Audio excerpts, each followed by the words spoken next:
series turns one way or the other in Game 5? I don't know. I've been on both sides. I've been on the side that's went up 3-2. I've been on the side that's went down 3-2. Obviously, when the series is tied 2-2, that's a pivotal game. Obviously, we all know that. So we want to come out with the mindset and understanding how important this game is to both teams and have a sense of urgency from the beginning. Well, we know DeMar and Kyle, they're all-stars. Most of the time, they're going to get their numbers. But it seems like in this series, Bismack has been the difference maker. What needs to happen to keep him off the glass and out of the paint? To keep him off the glass? I think we did a better job in Game 4 of neutralizing his offensive rebounds. Defensive rebounds, he's done a great job of just cleaning our misses up. But we had a better game plan for him in Game 4, which was handled pretty well. He's a big piece of their team. We understand that from the defensive side, and also getting them extra possessions. So our bigs and also our guards also have to do a better job of just playing, taking account for him. LeBron, you've been in this situation so many times. 12 times when the series was 2-2. What can you offer to all the guys who haven't been through this at all? Just a calmness. That's all. It's a very calm moment for myself personally. I relish this opportunity to be a part of the postseason once again and be 2-2 on my home floor. So, just a sense of calmness, and I think they'll follow that. You've had some of your very best games in these Game 5s and then a couple of not so good ones. Do you draw on your past experiences to shape how you approach this one? No, not really. I've never been a guy who kind of dwell on the past. I've always lived in the present. You win some, you lose some. It's how you put your.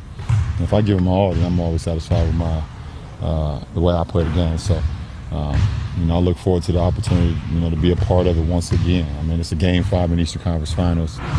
Who shouldn't be excited about it? Because of how they played so well at home, how do you get your guys to avoid putting extra pressure and pressing to play tonight?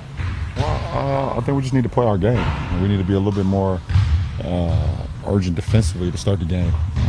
They've, played us, really well through 4 games in the first quarter and in the third quarters of some of those games, and we haven't started off the games as how we would like to. So we got to do a better job of that, and especially in the Game 5 where they've played so great the last 2 games. We can't continue to give them, that confidence going into the start of the game today. Does this team need to be better than they were in Games 3 and 4 from mid and long range shooting from the field? That's a rhetorical question. At the end of the day, you will be better if you make more long range and short range shots. That would be obvious. When you look at 82 three-point attempts in Games 3 and 4, do you think that that's the right number given the way those games went? Once again, it's easy to pinpoint that when you lose. It's easy to pinpoint that. When you're making exterior shots and they're going in, it's not room for conversation. But when they're not, everyone wants to kind of debate about it. At the end of the day, we have guys that spread the floor. Their job is to lock in and knock down shots. And that's part of our game plan. So we don't really base off of that too much. I know you don't really pay attention to the media this time of year, maybe not that much any time of year, but there's been a call by some people that you need to take over this sentiment out there. Yet in Game 4, you were on the court where you guys scored on 14 straight possessions, which is as efficient as it gets. Do you think people understand the way you can impact the game or have a certain expectation of what taking over is? I'll let you answer that. LeBron, I was talking with James Jones the other day about when you first come into the league as an NBA player, you kind of you don't know what you're best at or what you're most efficient at, and it takes some time to kind of almost prune away and become the things that you do best, and then your counters to those moves. Could you talk a little bit about how that progress happened for you in the game? You see things that you're not, that well equipped with once you get into the NBA, and scenes where teams are trying to take away from you, and you work on those. You work on that aspect of the game a lot in the off season. Where I had put in a lot of work in the past, and also, from a team, aspect, you see where, you need to be out on the floor to help the team as much as possible. So you start to work on that as well, and it's from a basketball aspect and from a cerebral, mindset of the game as well. You try to, just try to hone in on some of the skills, a little bit at a time, and for the most part, if you put enough work in, it'll come. Russell, something back. I just wondered what sort of vibe you get from the fans, from the community, and that I don't know if you've been to the grocery store or anything like that, but like. I know there was a very strong sense of confidence here going into Toronto, and I just wonder if you feel that being any different just in the public right now, just in general. Is the vibe like what it was when you left?